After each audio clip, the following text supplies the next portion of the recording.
मोदी जी, मैं domestic politics पे वापस आती हूँ। एक सवाल है इलेक्टोरल बॉन्ड्स के बारे में। राहुल गांधी जो है वो हर भाषण में कहते हैं और विपक्ष के नेता भी कहते हैं कि इसमें धांधली हुई है।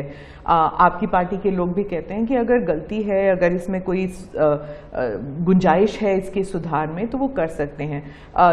क्या ये गलत फैसला था इलेक्टोरल बॉन्ड्स का? पहली बात है कि हमारे देश में लंबे अरसे से चर्चा चली है कि चुनावों में काला धन एक बहुत बड़ा खतरनाक खेल हो रहा है। देश के चुनावों को काले धन से मुक्ति मिले, इसके लिए कुछ करना चाहिए। चर्चा लंबे समय से चल रही है।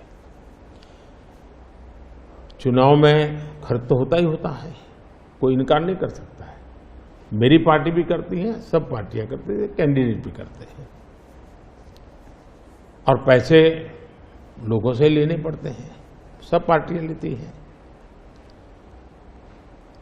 मैं चाहता था कि हम कुछ कोशिश करें कि इस काले धन से हमारे चुनाव को कैसे मुक्ति मिले, ट्रांसपेरेंसी कैसे आए।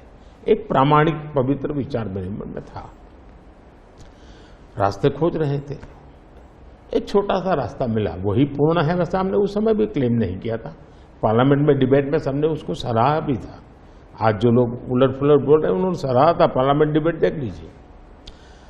हमने कैसे कैसे काम किया, जैसे 1000 और 2000 के नोट खत्म कर दी। चुनाव में वही बड़े बड़ी मात्रा में ट्रैवलिंग करते हैं, क्यों कि ये काला धन खत्म हो।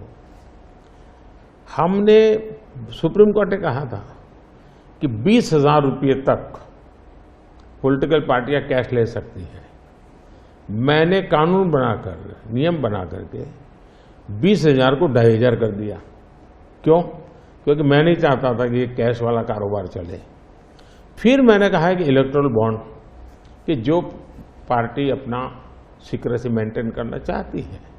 होता था क्या, जैसे हम पहले बीजेपी में चेक से पैसा लेंगे तय किया, तो सब व्यापारी लोग हमें आकर के कहें साहब हम चेक से दे ही नहीं सकते। हम कहा क्यों नहीं दे सकते? बोले हम चेक से देंगे तो हमें लिखना पड़ेगा, हम लिखेंगे तो जो सरकार है वो देखेगी कि ये विपक्ष को इतना पैसा दिया, तो हमें तो वो परेशान करेंगे। तो बोले हम तो पैसे देने के लिए तैयार है लेकिन चेक से नहीं देंगे।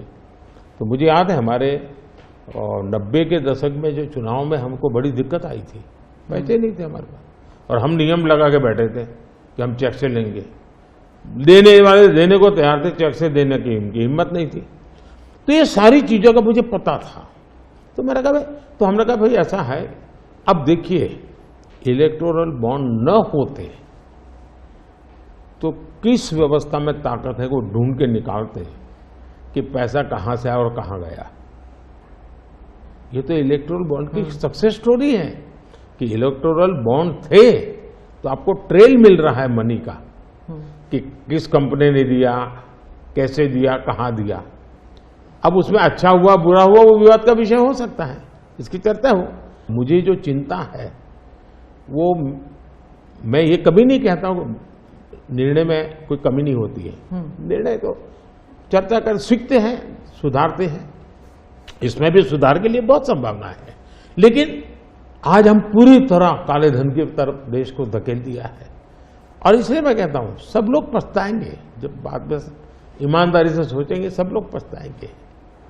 अब देखिए इलेक्टोरल बॉन्ड का भी विशेषता देखिए कैसा झूठ चल रहा है। कुल देश में 3000 कंपनियों ने इलेक्टोरल बॉन्ड दिए हैं। उसमें 3000 में 26 कंपनियां ऐसी हैं जिन पर कार्रवाई हुई है।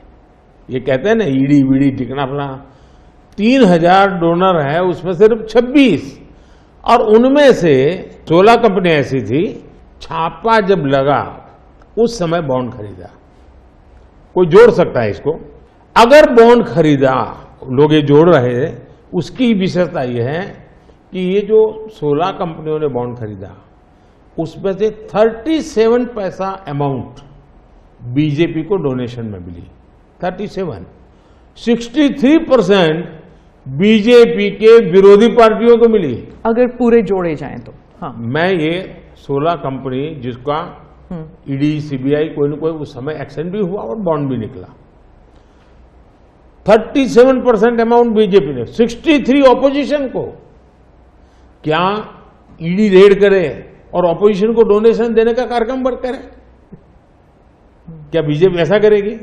इसका मतलब कि 63% पैसा विपक्ष के पास जाए और आप आरोप हम पर लगाए, लेकिन उनको गोलमोल बोलना है और भाग जाना है।